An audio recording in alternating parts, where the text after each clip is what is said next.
अब मनोरंजन का मतलब हो गया Instagram reel, number one choice. दूसरी हो गई यूट्यूब शॉर्ट्स, जो 1.5 मिनट के होते हैं। इसमें लोग मनोरंजन ज़्यादा ढूंढ रहे हैं और ऑडियंस वहीं पर ज़्यादा बैठा है। ये साउथ की जितनी भी बड़ी फिल्में हिट होती थी वो यहाँ पे रीमेक होती थी, और जो बम्बई में हिट होती थी वो साउथ में रीमेक होती थी। अमिताभ बच्चन साहब की सारी फिल्में साउथ में रीमेक हुई हैं। आपको ये जान के हैरानी होगी कि तमिल में जो बड़े बड़े सुपरस्टार्स हैं वो मैक्सिमम तमिलियंस हैं ही नहीं।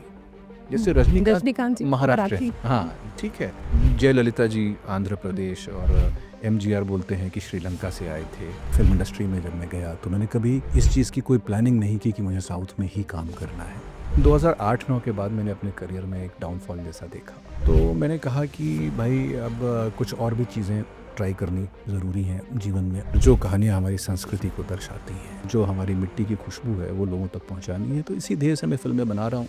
एक वारकरी समाज से आते थे संत तुकाराम महाराज, जो कि एक तरीके से देखा जाए तो दलित समाज था। इन्होंने समाज के एक बहुत बड़े वर्ग को इन्होंने मुख्य धारा से जोड़ा। धर्म अधिकार और नियंत्रण की बात नहीं है। हम रोज देखते हैं कि धर्म के नाम पर कुछ ना कुछ कंट्रोवर्सी होती है या फलानी चीज होती है। आपको जान के आश्चर्य होगा कि संत तुकाराम महाराज किस साल में पैदा हुए उसके ऊपर भी कोई एक मत नहीं है। बहुत सारे ऐसे विषय हैं जहाँ पे हम तथ्य नहीं जानते, लेकिन हम भावना समझते हैं। कोई भी उठ के खड़ा होकर कल कुछ भी कह सकता है कि आपका तथ्य सही नहीं है, और दोनों तरफ प्रूफ है। मैं यहाँ इतिहास नहीं पढ़ा रहा हूँ, मैं यहाँ करिकुलम नहीं बना रहा हूँ। एक महान संत की जीवनी देखी, उनके जीवन से इंस्पायर होकर हमने एक कहानी बनाई। उसमें कुछ कुछ सिनेमैटिक लिबर्टी 100% रहेगी। हम नहीं बहुत छेड़छाड़ कर सकते। संत तुकाराम महाराज की कहानी महाराष्ट्र में बच्चे बच्चे को पता है। जिस रूप में लोग संत तुकाराम महाराज को देखते हैं, कैलेंडरों से, फोटोज से, या जिस तरह की कुछ फिल्में भी आई हैं, हम उस रूप से भी छेड़छाड़ नहीं कर सकते। बॉलीवुड ने मासेस को एकदम दरकिनार कर दिया। नमस्कार, पांचजन्य में आप सभी का बहुत बहुत स्वागत है। आज टू द पॉइंट में एक ऐसी बातचीत जो कला, अध्यात्म और भारत की संत परंपरा के संगम पर खड़ी है। आज हमारे साथ एक ऐसे अभिनेता और निर्देशक जिनका चेहरा भले ही साउथ की फिल्म इंडस्ट्री में सुपरस्टार के तौर पर चमका, लेकिन जिनका मन और आत्मा दोनों भारत की सांस्कृतिक आत्मा से गहराई से जुड़ी हैं। वो उत्तर प्रदेश में जन्मे और अब पूरे भारतीय भावभूमि को अपना इन्होंने क्षेत्र बना के रखा है। जी हाँ, बात कर रहे हैं आदित्य ओम की, जो अब लेकर आए हैं संत तुकाराम पर एक ऐसी फिल्म जो न केवल भक्ति की गहराई बल्कि आज के दौर में उसकी सच्चाई की भी याद दिलाती है। संत तुकाराम जिनकी वाणी ने महाराष्ट्र के गांव-गांव में चेतना जगाए, जिनकी कविता में भूख थी, विद्रोह था, साथ ही साथ तो आत्मा की मुक्ति का स्वर भी था। आज हम उन्हीं संत तुकाराम जी की फिल्म से जुड़ी हुई बातचीत करेंगे, जिसका निर्देशन किया है आदित्य ओम जी ने। तो चलिए शुरुआत करते हैं इस आध्यात्मिक और सिनेमा की खोज की यात्रा को, और बात करते हैं आदित्य ओम जी से। आदित्य ओम जी, आपका बहुत बहुत स्वागत है पांचजन्य में। बहुत बहुत बहुत धन्यवाद मुझे बुलाने के लिए। नमस्कार। सबसे पहले हम संत तुकाराम जी के ऊपर बात करेंगे, जिस फिल्म को आपने निर्देशित किया है, लेकिन तेलुगु फिल्म का सुपरस्टार नॉर्थ में आकर, आप नॉर्थ में पैदा हुए हैं, उत्तर प्रदेश में आप पैदा हुए हैं, एक मराठी संप्रदाय यानी संत, उनके ऊपर आप जो है फिल्म बनाते हैं। ये तो पूरा पैन इंडिया भी है, और आपका भी जो है ना, जो फिल्म इंडस्ट्री के सारे अनुभव जो हैं आप लेकर आए हैं, चाहे अभिनेता के तौर पे साउथ में काम कर रहे हो या निर्देशक के तौर पे आपने जैसे अभी ये फिल्म की और इससे पहले भी की है। तो सुपरस्टार होने के बाद हम तो देखते हैं कि लोगों की लाइफस्टाइल बदल जाती है, और यहाँ आकर संत तुकाराम जैसे विषय पर फिल्म बनाना, ये कैसे? देखिए, सबसे पहली बात तो ये है कि मेरा ये मानना है कि जीवन में जितनी भी अच्छी चीज़ें होती हैं, वो सब अनप्लैन्ड होती हैं। मैं जब फ़िल्म इंडस्ट्री में जब मैं गया तो मैंने कभी इस चीज़ की कोई प्लानिंग नहीं की कि मुझे साउथ में ही काम करना है। लेकिन कहते हैं ना कि मैन प्रोपोज़ेस एंड गॉड डिस्पोज़ेस। तो मेरे साथ भी लगभग वही हुआ। मैं थोड़ी-सी अपनी जर्नी के बारे में बताना चाहता बिल्कुल। हूँ। तो मेरी यात्रा की शुरुआत हुई थी मुंबई से। मैं मुंबई में सीरियल्स करता था, और मुझे किसी साउथ के डायरेक्टर ने देखा और उन्होंने मुझे साउथ में हीरो बना दिया, ख़ासकर तेलुगु भाषा में। तो मुझे नहीं पता था कि साउथ की फ़िल्म इंडस्ट्री के बारे में, और मेरा भाग्य चला, और 4-5 साल बहुत अच्छा मेरा समय रहा। और बड़ी सारी फ़िल्में हिट हुईं। 2008-9 के बाद मैंने अपने करियर में एक डाउनफॉल जैसा देखा। तो मैंने कहा कि भाई अब कुछ और भी चीज़ें ट्राई करनी ज़रूरी हैं जीवन में। तो मेरे मन में हमेशा से ये था कि जो हिंदुस्तानी कहानियाँ हैं, और जो कहानियाँ हमारी संस्कृति को दर्शाती हैं, जो कहानियाँ सुन के हम लोग बड़े हुए हैं, किसी तरीके से ये मिट्टी की कहानियाँ हैं, इनको किसी तरीके से पर्दे पे लाया जाए। तो मेरा ड्रीम प्रोजेक्ट तो महाभारत का ही है और मैंने महाभारत के ऊपर एक किताब भी लिखी है। तो फिर उसके बाद मैंने कहा कि अब मैं बम्बई चलकर निर्देशन की कोशिश करता हूँ, क्योंकि यहाँ पर थोड़ा-सा मेरी एक्टिंग की अच्छा नहीं है फ़िलहाल करियर। तो ये 2008 के आसपास ये हुआ। उसके बाद मैं मुंबई आया और मुंबई में मैंने कुछ फ़िल्मों के साथ काम करना अपना चालू किया। उस समय मैंने बंदूक नाम की एक फ़िल्म बनाई, फिर शूद्र नाम की एक film as an associate producer रहा। फिर भाग्यवश 2015 से मेरा करियर साउथ में फिर से स्टार्ट हो गया। तो अब की बार जब मुझे थोड़ा-सा एक स्थायित्व मिला, एक स्टेबिलिटी मिली, तो मैंने कहा कि जो काम मैं करना चाहता हूँ जीवन में, लिखने और पढ़ने का और एक चेतना पैदा करने का, तो वो काम मुझे करना चाहिए। तो फिर मैंने माँ साहब नाम की फ़िल्म बनाई, जो कि प्राइमरी शिक्षा के ऊपर थी। फिर मैंने मैला नाम की फ़िल्म बनाई और अब मैं ये संत तुकाराम नाम की फ़िल्म बना के लेकर आया हूँ दर्शकों के सामने। तो भारतीय कहानियाँ सुनानी हैं, संस्कृति की बातें करनी हैं और जो हमारी मिट्टी की खुशबू है, वो लोगों तक पहुँचानी है। तो इसी ध्येय से मैं फ़िल्में बना रहा हूँ। मेरी एक्टिंग अलग है और मेरा डायरेक्शन अलग है, मैं दोनों को कभी मिक्स नहीं करता। तो जो लोग हमारे दर्शक देख रहे हैं उनको हम ये बता दें कि आदित्य ओम जब साउथ की फ़िल्मों में काम करते हैं, तो बिल्कुल मसाला फ़िल्मों वाला फ्लेवर आपको देखने को मिलेगा। लेकिन जिन फ़िल्मों को इन्होंने निर्देशित किया है, जो माँ साहब की बात कर रहे हैं, उसकी सबसे बड़ी विशेषता ये थी बुंदेलखंड में आपने इसको शूट किया था और उसमें उसी गाँव के लोगों को कैरेक्टर के तौर पे पेश किया गया। किसी एक्टर को हायर नहीं किया गया था, सिर्फ़ 1 एक्टर थे उसमें? 2 एक्टर आए थे, 2 एक्टर आए मेन थे। हीरो और हीरोइन, बाकी नहीं उसके अलावा आपने मैला फ़िल्म बनाई, वो भी सामाजिक इश्यू पे थी, जो विषय ऐसा है जो समाज से जुड़ा हुआ है। यानी मसाला फ़िल्मों से लेकर निर्देशन के क्षेत्र में जब आए, तो इन्होंने समाज के बारे में सोचा और समाज से जुड़ी हुई चेतना को जगाने के लिए जो विषय महत्वपूर्ण होते हैं, उन पर इन्होंने फ़िल्मों का निर्देशन किया। संत तुकाराम भी ऐसा ही एक विषय है। लेकिन संत तुकाराम को ही आपने क्यों चुना? देखिए, आज आज़ादी के इतने साल हो गए और हमारी संस्कृति वैसे भी इतनी प्राचीन है और आज भी हम कुछ चीज़ों से जूझ रहे हैं, आज के समाज में भी। सबसे बड़ी चीज़ ये है कि धर्म के मूल में क्या है? एकता के मूल में क्या है? परिवार के मूल में क्या है? हम आज भी ये सारी चीज़ों बराबरी क्या होती है? संत तुकाराम महाराज एक ऐसे यूनिफाइंग फैक्टर थे, जिन्होंने भक्ति को डिफ़ाइन किया, जिन्होंने ज्ञान को बताया कि असली ज्ञान क्या होता है, जिन्होंने आम बोलचाल की भाषा में धर्म को लोगों तक लेकर गए और एक एक यात्रा, एक प्रतिष्ठा और एक ट्रेडिशन इन्होंने बनाया कि जो आज महाराष्ट्र में जो विट्ठल की भक्ति होती है, विट्ठल जो कृष्ण का एक रूप है, वो संत तुकाराम महाराज के द्वारा चालू किया गया और ज़्यादा उसको बढ़ाया गया और ये एक वारकरी समाज से आते थे संत तुकाराम महाराज, जो कि एक तरीके से देखा जाए तो दलित समाज था, है। तो लेकिन दलित समाज से आते हुए भी एक वैष्णव संत थे।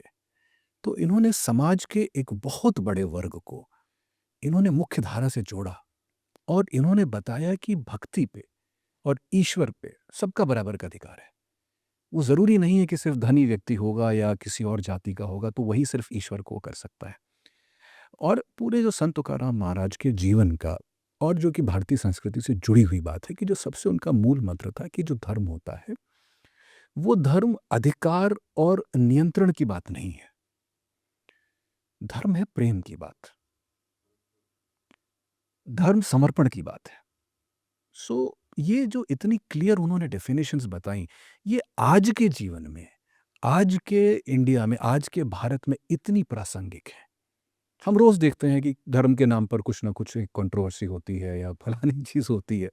लेकिन अगर हमने अपने इस तरह के संतों की कहानियों को आगे नहीं किया और लोगों को ये नहीं बताया कि हमारा धर्म कितना बड़ा है और जो सनातन धर्म हम बोलते हैं और जिसके बारे में बड़ी सारी भ्रांतियाँ हैं कि यहाँ पे सिर्फ़ एक ख़ास किस्म के लोग ही पूजा पाठ कर सकते हैं या इस तरह, तो हमारे कितनी सारी हमारे धर्म की कितनी बड़ी विशालता है।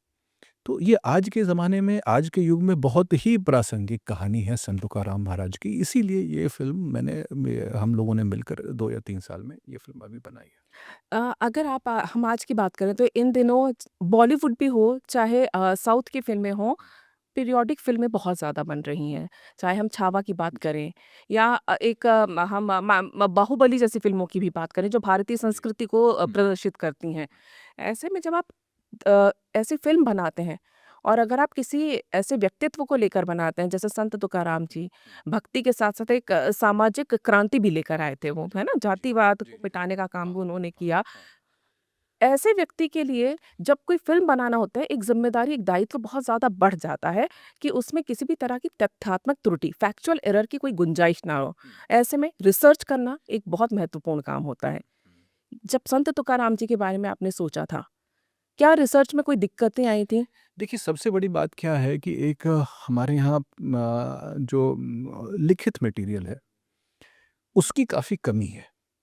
आपको जान के आश्चर्य होगा कि संत तुकाराम महाराज किस साल में पैदा हुए, उसके ऊपर भी कोई एकमत नहीं है। और ये हमारे यहाँ की कुछ सांस्कृतिक खामी नहीं बोलूँगा, लेकिन हमारे यहाँ डॉक्यूमेंटेशन बहुत हमको हुँ। पुष्ट रूप से कभी मिलता नहीं था। तो किस युग में पैदा हुए, किस सन में पैदा हुए, कब क्या किए, हुँ। उसमें त्रुटि निकालने वाले इस बात को कह सकते हैं कि आपने यहाँ पे सही रिसर्च नहीं किया या आपने वहाँ वो नहीं किया। देखिए, बात उसकी नहीं है, बात भावना की है, क्योंकि तथ्य कोई नहीं जानता। बहुत सारे ऐसे विषय हैं जहाँ पे हम तथ्य नहीं जानते, ठीक है? लेकिन हम भावना समझते हैं, उसके पीछे का ध्येय समझते हैं कि वो भक्ति की बात कर रहे हैं, वो प्रेम और करुणा की बात कर रहे हैं। तो उस चीज़ को मैंने इंटैक्ट रखा है, उनका जो मैसेज है। लेकिन हिस्टोरिकली आज हर चीज़ पे कुछ ना कुछ डिस्प्यूट है। कोई भी कह सकता है, कोई भी उठ के खड़ा होके कल कुछ भी कह सकता है कि आपका तथ्य सही नहीं है, और दोनों तरफ प्रूफ है। लेकिन भावना के साथ हमने कोई खिलवाड़ नहीं किया। जो उनके जीवन का ध्येय है, जो उनके जीवन का मैसेज है, वो हमने जैसा वो चाहते थे वैसा ही दिखाया है। लेकिन आजकल कहा जाता है कि विवाद होता है तो फ़िल्म जो है वो उसके हिट होने की भी संभावनाएँ बढ़ जाती हैं और विषय क्योंकि थोड़ा-सा संवेदनशील हो जाता है। संत तुकाराम जी जिस समाज को लेकर आगे बढ़े थे, उसमें थोड़ा-सा मामला सेंसिटिव भी हो जाता है क्योंकि आपने खुद बताया कि आज भी समाज में वो चीज़ें व्याप्त हैं और संत तुकाराम जी के समय का जो समाज था, उसमें जो चीज़ें उन्होंने जो बातें उन्होंने बोली हैं, वो आज भी जो हैं देखी जाती हैं। ऐसे में फिर भी रिसर्च करने में या उनके गाँव गए आप या उनके परिवार वालों से संपर्क करने की हुँ। कोशिश की, क्या कोई कठिनाई आई? देखिए, कठिनाइयाँ होती हैं, लेकिन देखिए, कठिनाइयाँ इसलिए भी होती हैं क्योंकि हर व्यक्ति ये चाहता है, और ख़ासकर अगर कोई व्यक्ति किसी एक समाज से जुड़ा है, कि कोई ऐसी चीज़ ना दिखाया जाए जिससे हमारे समाज को कोई हानि हो या हमारे समाज के बारे में कुछ गलत मैसेज जाए। तो हर व्यक्ति यही चाहता है कि जब भी कोई चीज़ दिखाई जाए तो अच्छी चीज़ दिखाई जाए और जो सही चीज़ है वो दिखाई जाए। तो उसमें तो कठिनाइयाँ हमको आती हैं क्योंकि हमको बहुत सारे लोगों को साथ में लेकर चलना पड़ता है। वो हुँ। कठिनाइयाँ तो आती हैं, और जब आप किसी विषय विषय पे रिसर्च भी करते हैं तो उस विषय पे मत भी बहुत सारे होते हैं और रेफ़रेंसेस भी बहुत सारे अलग-अलग आते हैं। लेकिन मेरा ये क्या कहना है कि मैं यहाँ इतिहास नहीं पढ़ा रहा हूँ, मैं यहाँ करिकुलम नहीं बना रहा हूँ। मैंने एक महान संत की जीवनी देखी, उनके जीवन से इंस्पायर होकर हमने एक कहानी बनाई। उसमें कुछ-कुछ सिनेमैटिक लिबर्टी 100% रहेंगी।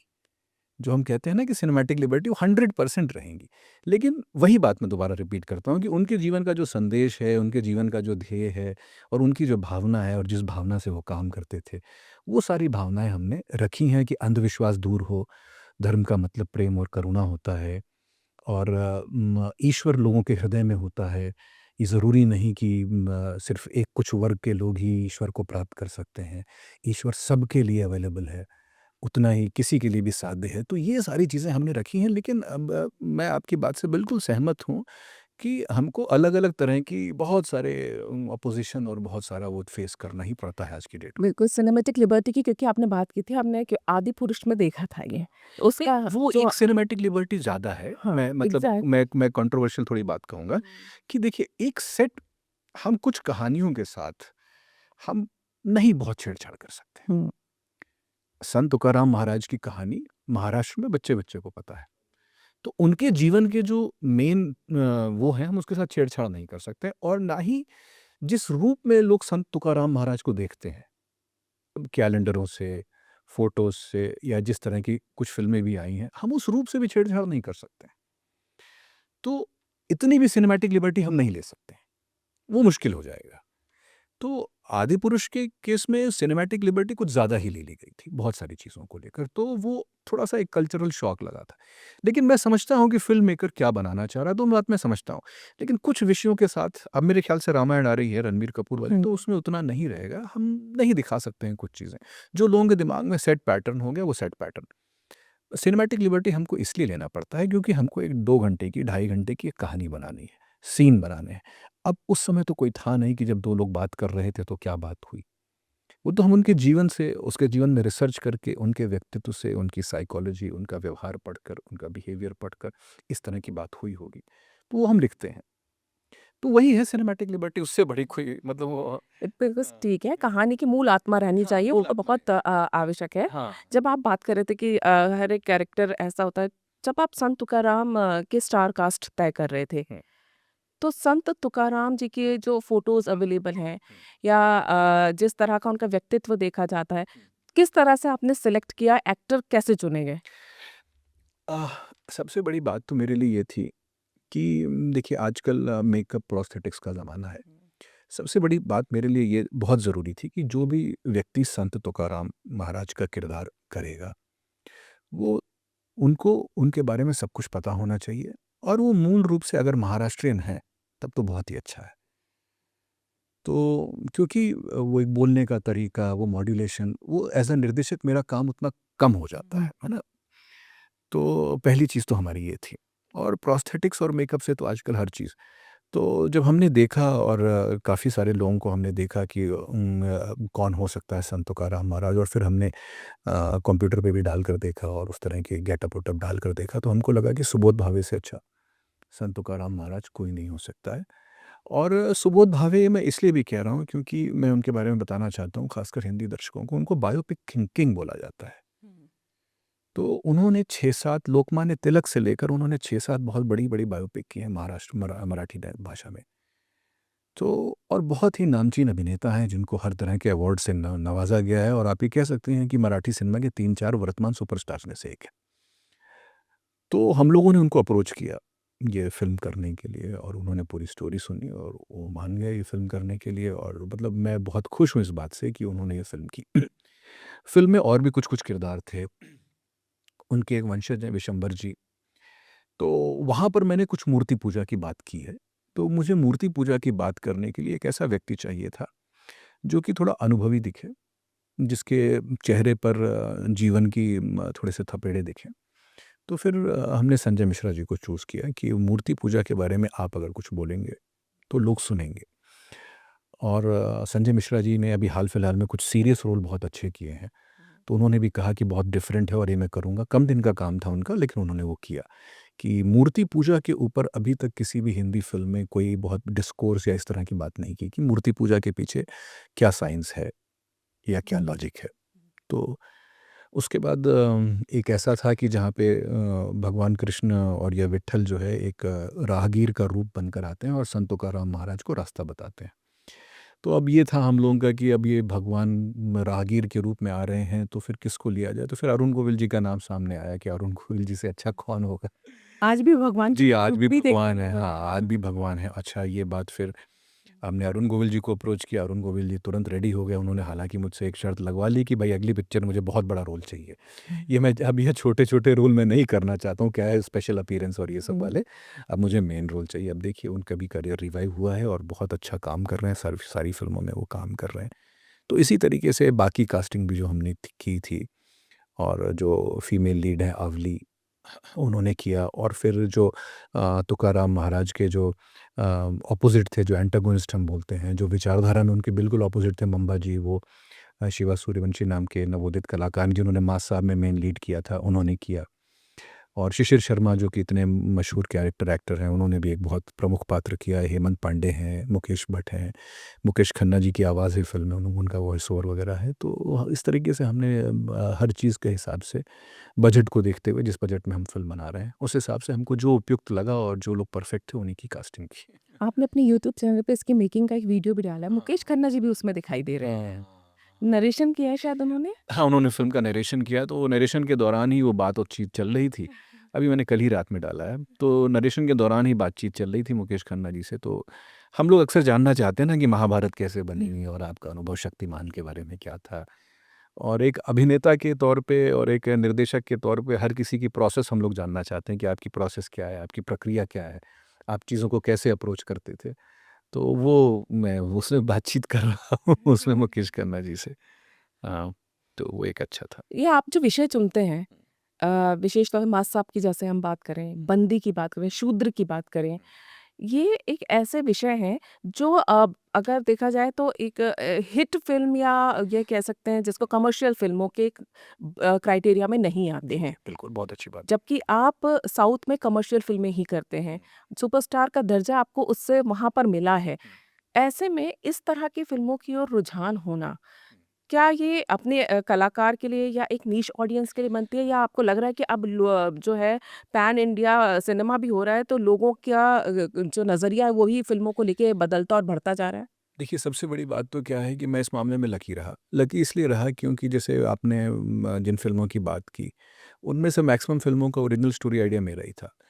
तो मैं भाग्यशाली इसलिए था कि कुछ लोग मुझे मिल गए जो उन फ़िल्मों पे पैसा लगाने के लिए रेडी हो गए।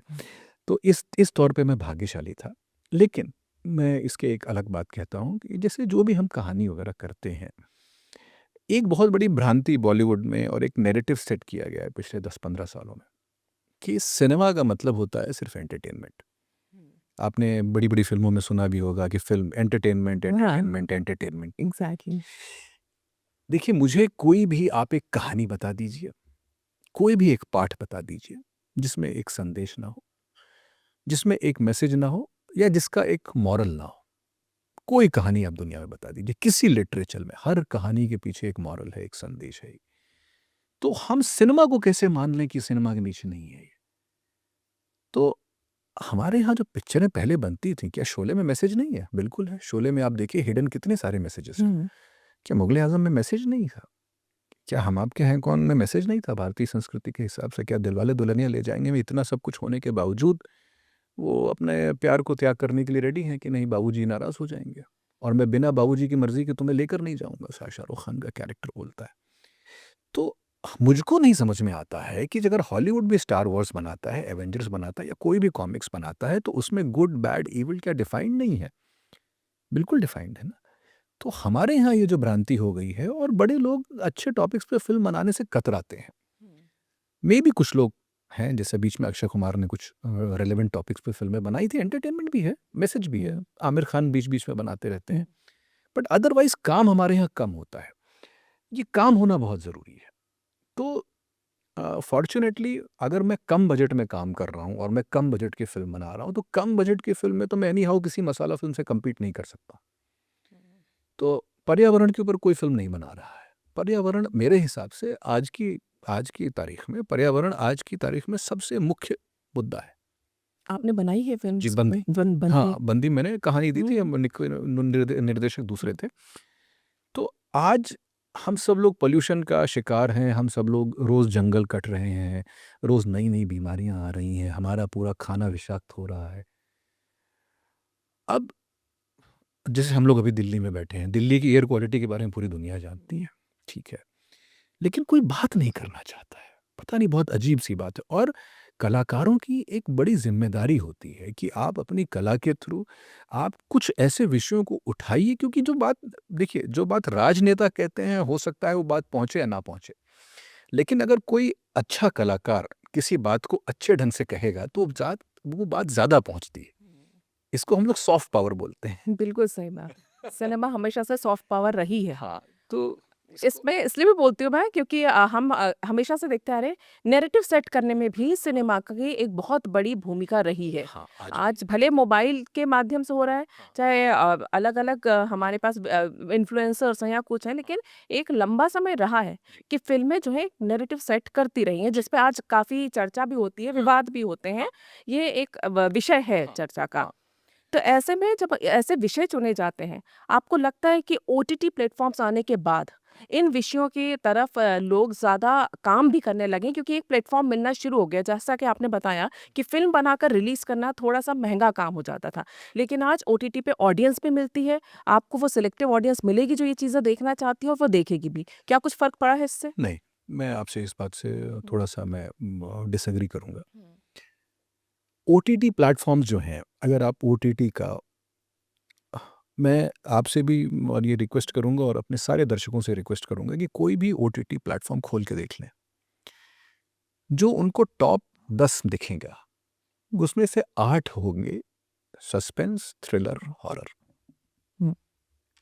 सही है, ठीक है। जी, सिर्फ़ हुँ, murder mysteries, suspense, thriller, horror. आपको ऊपर ये दिखेंगे, नीचे आपको रियलिटी शोज़ दिखेंगे। ओटीटी का कॉन्सेप्ट एकदम ही अलग है। ओटीटी आपको हुक करना चाहता है। उनका मेन जो बिज़नेस मॉडल है, वो वेब सीरीज़ का मॉडल है हुँ। कि लोग बिंज वॉच करें। बिंज वॉच के लिए हाँ, एग्ज़ैक्टली। लोग बिंज वॉच करें। सिनेमा की जो ताकत है, वो एक अलग ताकत है। अगर हम सिनेमा में लोगों को घर से बाहर निकाल कर, अपने घर के कम्फ़र्ट से निकाल कर 1 किलोमीटर दूर या 2 किलोमीटर दूर एक हॉल में बंद रखते हैं और जब वो बड़े पर्दे पे कोई चीज़ देखते हैं, तो उसका इम्पैक्ट ही बहुत अलग हो जाता है। ओटीटी बहुत ज़्यादा और फ़िल्मों को लेकर, वेब सीरीज़ को लेकर तो ओटीटी के अपने अलग एजेंडाज़ चलते हैं, उनके अपना डेटा है, वो पूरी दुनिया डेटा से रन करती है, कि क्या देखा जाता है, क्या नहीं, वो मेटा और डेटा तो पूरी पूरी दुनिया रन करती है। और सिनेमा को लेकर ओटीटी का बड़ा सिंपल सा हिसाब है, या तो वो सुपरस्टार्स की सिनेमा में इंटरेस्टेड है फ़िल्म को, या तो फिर छोटी फ़िल्में अगर कोई बहुत बड़ा पुरस्कार प्राप्त कर लेती हैं या बॉक्स ऑफिस पे अच्छा कर लेती हैं, तब वो उनको उस लेवल पे डालते हैं। ओटीटी के आने से प्रोडक्शन हाउसेस को तो कुछ फ़ायदा हुआ है और व्यूअर्स को काफ़ी फ़ायदा हुआ है कि उनको बहुत सारा कंटेंट देखने को मिल रहा है। लेकिन सिनेमा को कोई बहुत ख़ास कोई फ़ायदा नहीं हुआ है। मतलब मुझे तो ऐसा नहीं दिखता है कि, और आज की डेट में आप ये बात देखती भी हैं कि जो बड़े-बड़े फ़िल्म मेकर अपनी फ़िल्में रिलीज़ कर रहे हैं, वो बड़ी-बड़ी फ़िल्मों की ओटीटी राइट्स पिक्चर रिलीज़ होने के 5 हफ़्ते, 6 हफ़्ते बाद तक नहीं जा रहे हैं। जैसे अभी हाल-फिलहाल आमिर खान ने सितारे ज़मीन पर हुँ। रिलीज़ की, तो उन्होंने कहा कि मैं सिर्फ़ सिनेमा के लिए फ़िल्म बनाई। अभी साउथ में कन्नप्पा नाम की भगवान शिव के ऊपर एक भगवान शिव के भक्त के ऊपर एक कन्नप्पा नाम की फ़िल्म रिलीज़ हुई, जिसमें प्रभास ने भी एक्टिंग की है, अक्षय कुमार ने भी एक्टिंग की है। तो उसका उसके भी प्रोड्यूसर डायरेक्टर ने बोला कि अभी मैंने ओटीटी को फ़िल्म नहीं दी है। तो ओटीटी के आने से व्यूअर को तो बहुत वैरायटी मिली है इंटरनेशनल कंटेंट को लेकर, और उस कंटेंट को, वेब सीरीज़ का जो कंटेंट था जो शायद अब वो थिएटर में जाकर नहीं देखना चाहता है। लेकिन सिनेमा को उससे बहुत बड़ा पुश नहीं मिला है, बल्कि सिनेमा का नुकसान ही हुआ है। नुकसान इस लिहाज से हुआ है कि लोगों को बहुत सारी चीज़ें घर बैठे मिल जा रही हैं। ये हम पिछले क 5-6 सालों से ख़ास तौर से देख रहे हैं। साउथ में क्योंकि आप काम करते हैं तो वहाँ पे आज भी लोग जो हैं मल्टीप्लेक्सेस में जाते हैं, सिंगल थिएटर में भी जाते हैं। वहाँ पे वो कल्चर है लेकिन यहाँ अगर हम देखा जाए नॉर्थ इंडिया में या महाराष्ट्र या ये जो पूरी बेल्ट है, जहाँ पर हिंदी सिनेमा शुरू से राज करता रहा है, वहाँ पर इसका असर साफ-साफ देखने को मिला है। जहाँ तक आप बात करें जैसे आपने ऐतिहासिक चरित्र पे ये फ़िल्म बनाई है।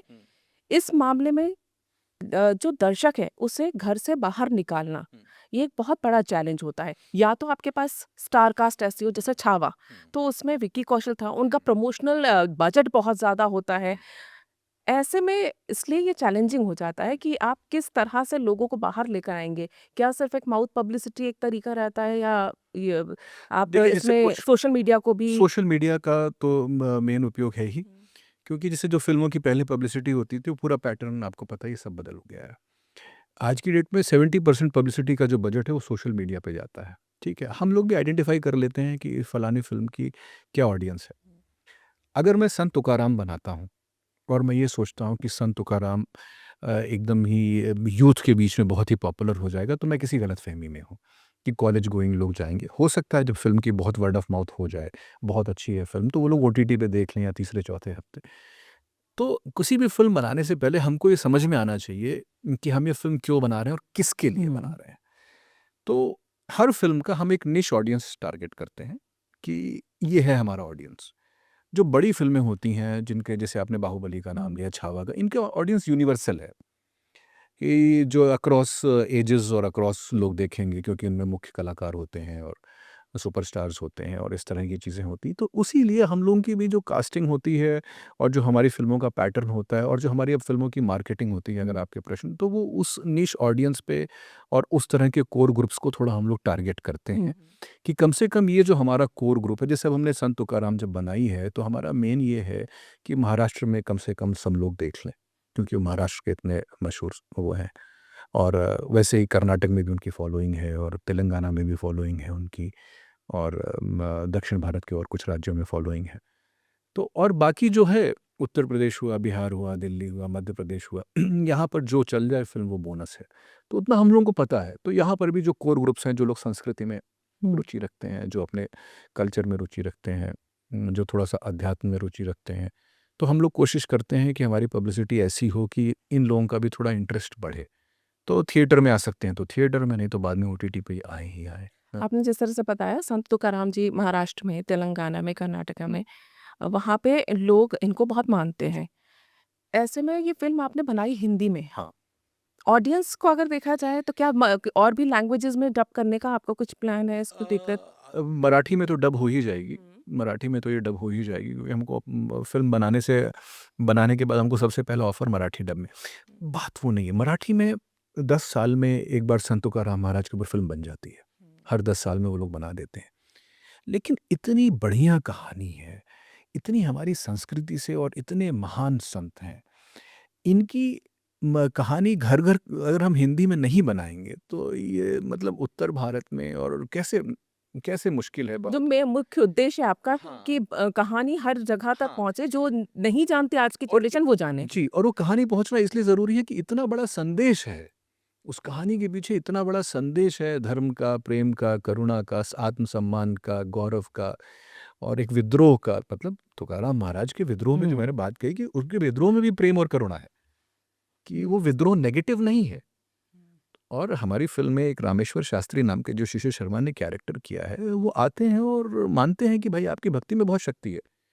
तो तुकाराम महाराज कहते हैं कि हम और आप सनातन धर्म की 2 धाराएँ हैं, और अगर हम और आप मिल जाते हैं शास्त्री जी, और तो ये मतलब उससे ये हमारा मिलन देखकर ईश्वर और विट्ठल भी बहुत खुश होंगे। तो अब ये मैसेज जानना ज़रूरी है कि आज के समाज में भी अगर हम डिविज़न्स को लेकर चलेंगे, तो हमारे यहाँ डिविज़न्स तो बहुत सारे हैं। भाषा, जातियाँ बदलती ही रहती हैं, मतलब कितनी सारी हैं हमारे यहाँ, क्लासिफ़िकेशन करते-करते आदमी थक जाए, इतनी जातियाँ हैं। और तो यूनिफ़ाइंग फैक्टर क्या है? यूनिफ़ाइंग फैक्टर ये ऐसे ही लोग हैं, ऐसे ही ऐतिहासिक चरित्र हैं, जैसे संत तुकाराम महाराज हुए, और दूसरे लोग हुए। तो इसलिए इनकी कहानी जानना ज़रूरी था। इसीलिए हमको आप बताएँ, हमने थोड़ा-सा नुकसान भी अपना करवाया। हमने नुकसान ये करवाया कि हमको मराठी वर्ज़न के लिए और भी ज़्यादा पैसे मिल रहे थे। हमने कहा कि अगर हमने मराठी में फ़िल्म बना दी, तो हिंदी वर्ज़न ख़त्म हो जाएगा। अगर हमने महाराष्ट्र में हिंदी के साथ मराठी रिलीज़ कर दिया, तो महाराष्ट्र में कोई हिंदी देखने जाएगा ही नहीं। और हमने बनाई हिंदी में, हम क्यों डब करें उसको? हम ये पूरे एक वैश्विक ऑडियंस के लिए हमने ये विश्व स्तर पे हमने ये बनाई है फ़िल्म। तो इसीलिए अभी तक हम हिंदी में ही जा रहे हैं, और आपको जान के बहुत आश्चर्य होगा कि तेलुगु में भक्त तुकाराम बन चुकी है। अच्छा, तेलुगु में बन चुकी है? तेलुगु में बन चुकी है, और बड़ी फ़िल्म थी। और मैं आपको बताऊँ, जो महेश बाबू इतने बड़े सुपरस्टार हैं, इनके पिताजी ने बनाई थी। एक्टर, डायरेक्टर दोनों वो थे। तो उनकी कहानी इतनी बड़ी है कि दक्षिण भारत में भी लोगों ने उनके ऊपर फ़िल्में बनाई, हिंदी में नहीं बनी। हमारी हिंदी सिनेमा की बड़ी त्रासदी है। अब आजकल एक ट्रेंड चल रहा है बायोपिक का और इसका, तो सारी चीज़ें चल रही हैं। नहीं तो हिंदी में हमारे इतिहास को लेकर बॉलीवुड बहुत उदासीन है। हमारे इतिहास और हमारी संस्कृति को लेकर बहुत उदासीन है। ये पिछले 8-10 साल में पूरा नैरेटिव बदला है, तो वो लोग भी, उनकी भी आँखें खुली हैं कि चलो बनाई जाए, और उनको नंबर्स दिख रहे हैं बॉक्स ऑफिस के। तो अब चीज़ें लोग कर रहे हैं। आई होप कि पर उसमें सिंसियरिटी होनी चाहिए। वो सिंसियरिटी, जिसे आपने आदि पुरुष का नाम लिया, उसमें सिंसियरिटी नहीं थी। और ऐसे 2-3 और अच्छे सब्जेक्ट उठाए गए जिनमें सिंसियरिटी नहीं, तो वो सिंसियरिटी होनी चाहिए कि भाई सिंसियरिटी के साथ हम ये फ़िल्म बना रहे हैं। वो कोई सिर्फ़ एक ट्रेंड चल रहा है, उस ट्रेंड को इनकैश करने के लिहाज से, तो वो तो एक गलत बात बिल्कुल, अगर आप ट्रेंड को भी फ़ॉलो कर रहे हैं, तो जिस चरित्र को आप उठा रहे हैं, उस चरित्र का जो मूल भाव है, उसको उसमें रखना बहुत ज़रूरी होता है। और आप मूल भाव भी ज़रूरी है, और जैसा वो चरित्र दिखता है ना, वो हमारे दिमाग में अंकित है। हम उसके साथ छेड़छाड़ नहीं कर सकते कि हम एक किसी फ़िगर की मूंछ बना दें, जिसको हम क्लीन शेव ही देखते हैं हमारे दिमाग में, है ना? या फिर कोई हमारे दिमाग में बहुत बलवान है और बहुत बॉडी बिल्डर टाइप का है और हम उसको एक नॉर्मल बॉडी दिखा दें, वो नहीं हम नहीं कर सकते हैं। तो वो उस तरह की बेईमानी नहीं करनी चाहिए, बाकी तो सब ठीक है। अब यहाँ पर एक चीज़ जैसा आप बता रहे हैं कि तेलंगाना, कर्नाटका में भी ये फ़िल्म जाएगी, हिंदी में जाएगी। जी। पहली बात तो ये है कि आप उत्तर प्रदेश में जन्मे हैं, उसके बाद आप मुंबई गए, फिर आप साउथ गए, तेलुगु फ़िल्मों में आपने काम किया। क्योंकि शायद इसलिए भी मैं आपसे पूछ रही हूँ कि पहली बार किसी साउथ के एक्टर से बातचीत हो रही है। क्या जिस तरह से हम देखते हैं बॉलीवुड के बारे में कहा जाता है कि आउटसाइडर्स नॉट अलाउड, क्या वहाँ साउथ सिनेमा में भी ऐसा कुछ होता है कि अगर हिंदी से कोई जाए तो देखिए, उनके लिए थोड़ी दिक्कत होती है? ऐसा मैं देखिए इसके बहुत अपने ये आउटसाइडर्स नॉट अलाउड वाली बात ना, ये जो बॉलीवुड में भी हुँ। ये बात प्रचलित है और या टॉलीवुड में भी देखिए, 3 क्षेत्र ऐसे हैं, सिनेमा, स्पोर्ट्स और राजनीति। राजनीति। ठीक है। 3 क्षेत्र ऐसे हैं जो जिसको क्रैक करना मुश्किल होता है। वो थोड़ी-सी क्लोज़ सोसाइटीज़ हैं और वो क्लोज़ सोसाइटीज़ इसलिए भी हैं क्योंकि वहाँ पर रिटर्न्स, फेम और पर्क्स इतने ज़्यादा हैं कि वो आप सोच नहीं सकते। जो नेपोटिज़्म वाली डिबेट है, देखिए मैं उसका भुक्तभोगी हूँ एक तरीके से, अगर मैं आपको हुँ। बोलूँ। लेकिन फिर भी अगर कोई सपोज़ करिए, अगर कोई बिज़नेस कोई बनाता है, 500 करोड़ का कोई बिज़नेस बनाता है, तो वो बिज़नेस किसको देगा वो? अपने बेटे को ही तो देगा, अपनी बेटी को ही तो देगा वो बिज़नेस, ठीक है? तो हम सिनेमा के बारे में क्यों सोचते हैं कि अगर किसी ने 500 करोड़ का बिज़नेस बनाया, 1000 करोड़ का बिज़नेस बनाया तो किसी बाहर वाले को या किसी यंगस्टर को या किसी आम आदमी को दे दें? अगर कल को आप भी कोई प्रॉपर्टी अपनी बड़ी 100 करोड़ या 200 करोड़, तो आप यही सोचेंगे ना कि भाई मेरे बाद मेरा बेटा, है कि नहीं? तो नेपोटिज़्म, हालाँकि मैं भुक्तभोगी हूँ, लेकिन मैं उसका पर्सपेक्टिव समझता हूँ कि नहीं, इसमें थोड़ा-सा मैं आपसे इसलिए डिफ़र करूँगी। बात यहाँ नेपोटिज़्म में इसकी नहीं है कि आपका बिज़नेस है, इसमें कोई दो राय नहीं है। डॉक्टर का बेटा डॉक्टर बनता है, वो हॉस्पिटल बनाता है, उनका बेटा उसको चलाता है जी, डॉक्टर बन के, जी। है ना? इसी तरह वकील का बेटा वकील बन जाता है, एम्पायर जो खड़ा करते हैं, वो एम्पायर खड़ा करते सारे हैं। नेताओं के जब बच्चे कला के वकील हैं। क्षेत्र की बात होती है, जी। तो सिर्फ़ सवाल वहीं उठता है, आप अपना एम्पायर चलाइए, लेकिन अगर कोई टैलेंटेड आता है, तो उसको दबाने की कोशिश मत करिए, जिस तरह की कहानियाँ हम बॉलीवुड में सुनते नहीं, हैं। वो बिल्कुल आप सही कह रही हैं और मैं आपको बताऊँ कि मेरे साथ भी बहुत सारी चीज़ें ऐसी हुई हैं और होती रही हैं। देखिए, सिनेमा के साथ एक बड़ी त्रासदी ये है कि cinema is an art, but it is a commercial art. ये बड़ी त्रासदी है। आप बहुत अच्छी पेंटर हैं। आप एक रंग लेकर और एक कैनवास पे पेंटिंग बना सकती हैं, अपनी आर्ट दिखा सकती हैं। आप बहुत अच्छे सिंगर हैं। आप 2 मिनट में कुछ एक सुर छेड़ दीजिए और पूरी दुनिया आपकी वाह-वाही करेगी। अब सिनेमा बनाने के लिए मुझे 75 और लोग चाहिए होते हैं, या किसी भी आदमी को। कमर्शियल आर्ट है, तो उसमें इन्वेस्टमेंट की रिक्वायरमेंट होती है। तो ये सिनेमा की बहुत बड़ी त्रासदी है और क्लोज़ सोसाइटी तो है ही। मैं आपको बताऊँ कि देखिए, यहाँ पर तो सुशांत ने सुसाइड किया था, हुँ। ठीक है? अगर आप साउथ में देखेंगे, साउथ में हर साल 2 या 3 लोग सुसाइड करते हैं, लड़के-लड़कियाँ, बिल्कुल।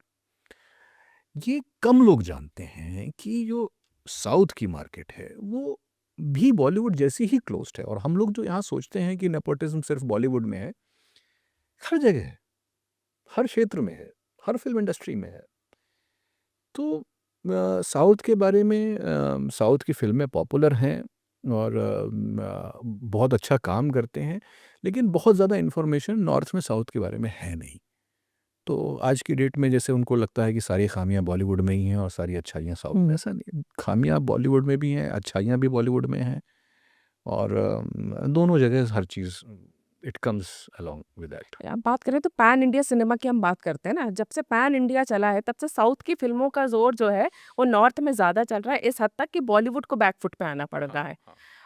ये जो बुराइयाँ हैं ये वहाँ की फ़िल्म इंडस्ट्री में भी हैं।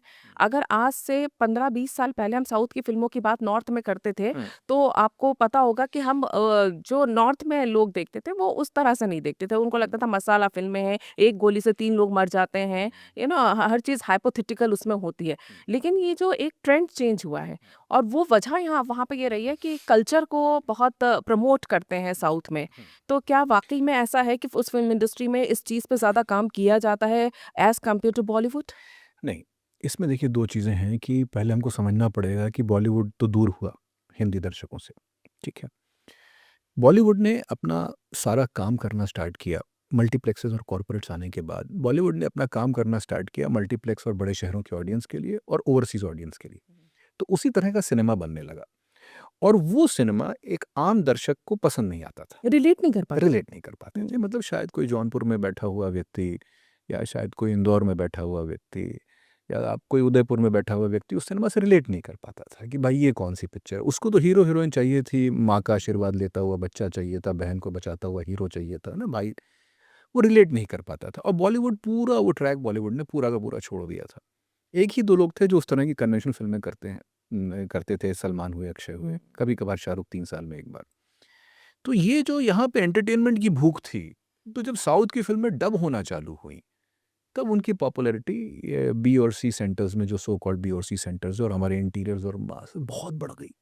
इतनी बढ़ गई जब साउथ वालों ने अपने नंबर्स देखे कि हमको यार इतने इतने व्यूज़ आ रहे हैं, 30 मिलियन व्यूज़ हमारी डब फिल्मों के आ रहे हैं और सोनी मैक्स पे या जी पे या इन सारे सैटेलाइट चैनल पर रिपीटेड टेलीकास्ट हो रही हैं, हर तीसरे दिन हमारी ही फिल्में चल रही हैं। तो क्यों ना हम यही फिल्म हिंदी में भी बना दें। उनको मार्केट समझ में आ गई कि इतनी बड़ी मार्केट हमारा वेट कर रही है। तो उन्होंने बनाना चालू किया, उनको हिंदी मार्केटिंग समझ में आ गई और अब वो वहाँ बैठे-बैठे उनको पता है कि हम इसी बजट में बनेगी, बस एक वॉरू बनाना है। तो वो स्ट्रॉन्ग बने, बॉलीवुड ने अपनी अपनी ज़मीन छोड़ी और वो स्ट्रॉन्ग बने और बॉलीवुड ने मासेस को एकदम दरकिनार कर दिया। लेकिन साउथ में वो मासेस को दरकिनार नहीं करते हैं क्योंकि मासेस के ऊपर उनका सिनेमा चलता है। वो आज भी इस बात पे बिलीव करते हैं कि एक फ़िल्म कोई 10 बार देखेगा तो हमारे लिए ज़्यादा अच्छा है, रादर देन कोई एक आदमी एक बार देख कर जाए। अभी मतलब हालाँकि ये बात अलग है, फिर भी जैसे अभी मैं हमारी फ़िल्म एक बड़ी कंपनी रिलीज़ कर रही है, तो मेरी उनसे यही लड़ाई है कि भाई आप 200 ₹250 के टिकट मत रखिए। जो संत तुकाराम महाराज के फॉलोवर्स हैं, वो ₹100 ₹60 के टिकट वाले हैं। तो आप अगर ₹250 की टिकट देखेंगे, तो हो सकता है कुछ मल्टीप्लेक्सेस में मुंबई, पूना में कुछ लोग आ जाएँ।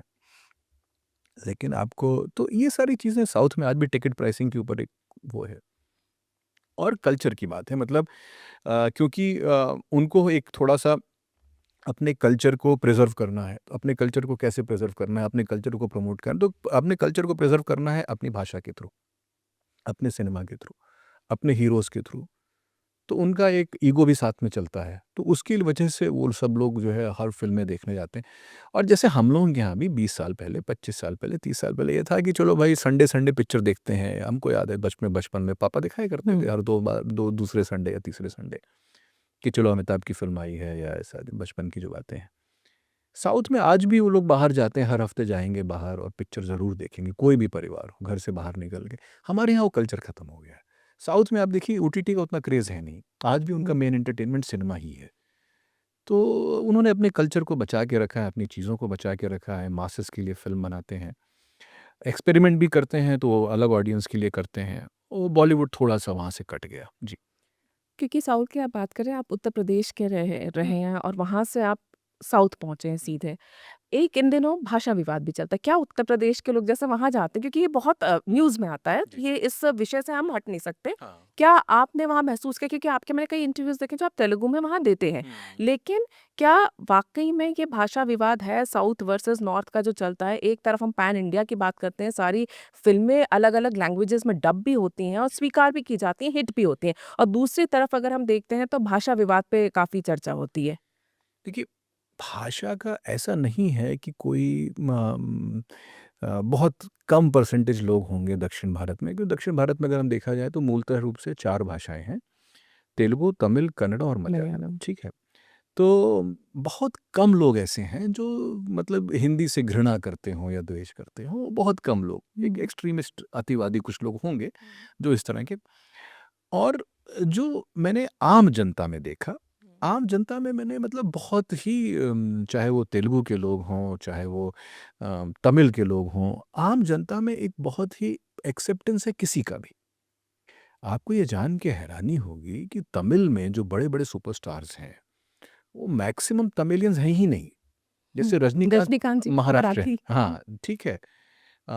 जयललिता जी आंध्र प्रदेश और एमजीआर बोलते हैं कि श्रीलंका से आए थे और ऐसे बहुत सारे लोग।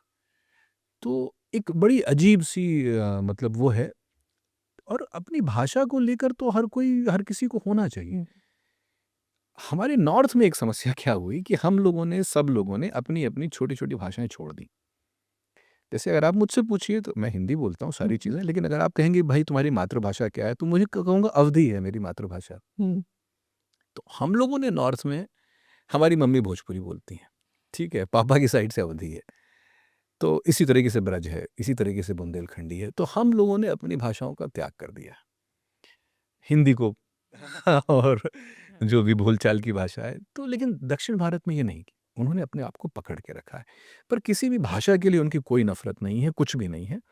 और अगर वो नफ़रत करते तो मेरे जैसे आदमी को इतने दिन थोड़े ना वो करते और ना ही वो इस निगाह से देखते हैं। इसीलिए मैंने आपसे पूछा क्योंकि आप वहाँ से गए हैं। बिल्कुल नहीं। जैसे देखिए वो प्रोड्यूसर डायरेक्टर्स के मन में हो सकता है। हाँ। वो प्रोड्यूसर डायरेक्टर्स के मन में हो सकती है वो बात। लेकिन आप ये कहिए कि भाई कि वो आम जनता आपको जान के हैरानी होगी, ख़ासकर अगर मैं आंध्र प्रदेश के बारे में बोलूँ, तो आंध्र प्रदेश में कितने लोगों ने अपने बच्चों के नाम freedom fighters, north Indian freedom fighters के ऊपर अपने नाम बच्चों के नाम आंध्र प्रदेश में लोगों ने रखे हुए हैं और तेलंगाना में लोगों ने रखे हुए हैं। तो वहाँ पर ऐसा कुछ भी नहीं है। लेकिन कुछ प्रोड्यूसर्स और कुछ लोग जो इंडस्ट्री को चलाते हैं, मेबी उनके अंदर इस तरह की फीलिंग हो सकती है। तो राजनीतिक कारण भी हाँ, हो वो सकता है। राजनीतिक कारण हो सकते हैं। हुँ, लेकिन हमेशा से और मैं जैसे आप ये पैन इंडिया वाली बात कर रही हैं, मैं हुँ। 1 मिनट आपको उसमें से और लूँगा जी। कि पहले भी एक दूसरे तरह का ट्रेंड चलता था कि साउथ की जितनी भी बड़ी फ़िल्में हिट होती थी, वो यहाँ पे रीमेक होती थी। और जो बम्बई में हिट होती थी, वो साउथ में रीमेक होती थी। अमिताभ बच्चन साहब की सारी फ़िल्में साउथ में रीमेक हुई हैं। उसके पहले कितनी सारी रीमेक साउथ के सुपरस्टार्स की जितेंद्र ने की है, जितेंद्र जी हुँ। ने की है, दिलीप साहब ने की है। लेकिन ये जो पैन इंडिया साउथ की फ़िल्में साउथ लैंग्वेज में ही डब होके पैन इंडिया, ये अगर आपको याद हो तो लेट 80s और 90s में मणि रत्नम की फ़िल्मों से चालू हुआ था। हुँ।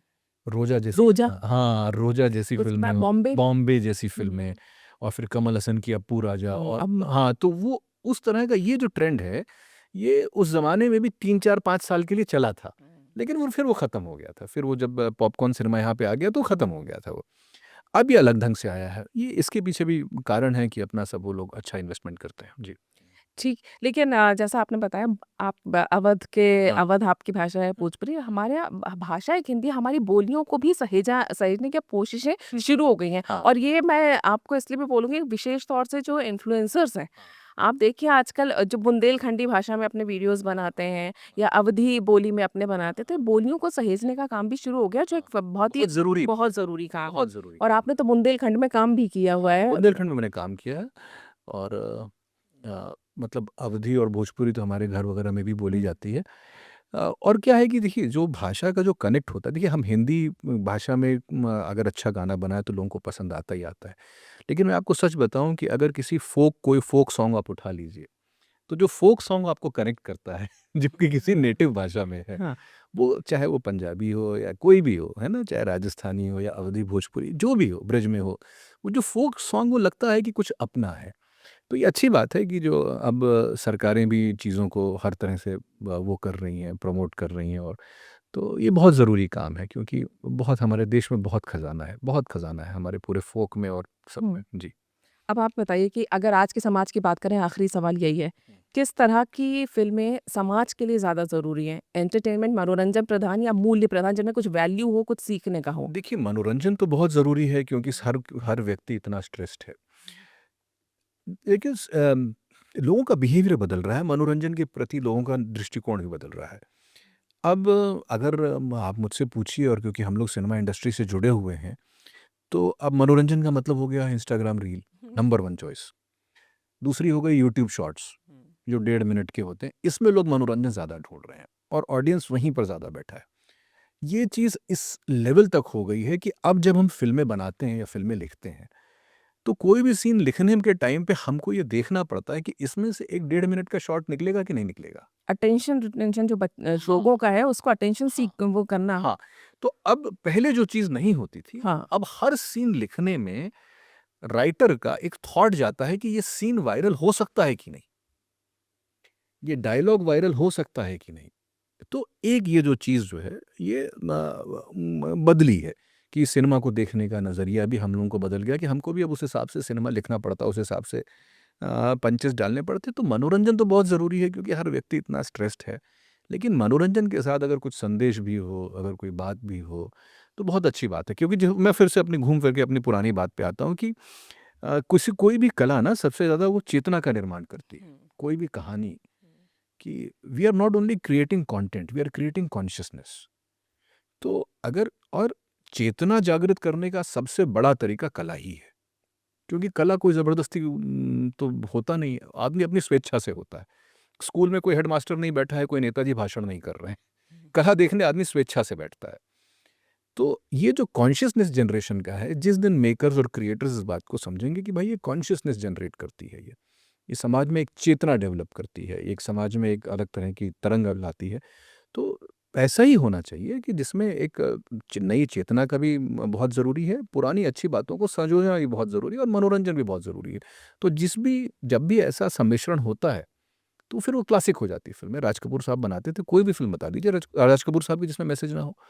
प्रेम रोग में उन्होंने विधवा विवाह की बात की, राम तेरी गंगा मैली में गंगा प्रदूषण की बात की, मेरा नाम जोकर में अभिनेताओं और उनकी ज़िंदगी क्या होती है और जीना यहाँ मरना यहाँ इसके सिवा जाना कहाँ।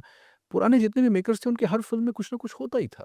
मतलब अमर अकबर एंथोनी जैसी फ़िल्म बनाकर भी मनमोहन देसाई ने उसमें एक कम्युनल हार्मनी का एक मैसेज डाल दिया कि हाँ, कि मदर इंडिया है और 3 लोग खून दे रहे हैं मदर इंडिया को, एक हिंदू, एक मुस्लिम है और एक तो हमेशा से रहा है।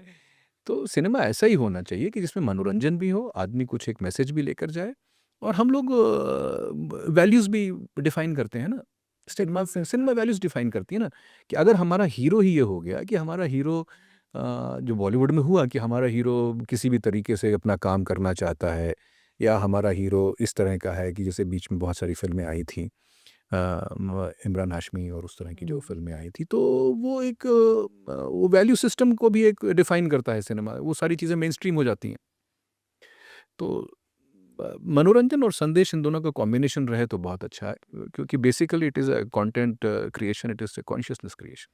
ये तो संत तुकाराम के बाद आप कौन-सी फ़िल्म बनाए? कमर्शियल या फिर इसी तरह की नहीं, एक और नहीं, फ़िल्म? देखिए संत तुकाराम भी कमर्शियल ही है क्योंकि अगर ये मतलब ब इसको मैं क्या कहूँ कि इस तरीके से तो हाँ। नहीं, नहीं, उसमें एक बात ये है कि हम जो कमर्शियल सोचते हैं ना, कि कमर्शियल का सिर्फ़ एक हम एस्पेक्ट जो देखते हैं वो मॉनेटरी एस्पेक्ट देखते हैं।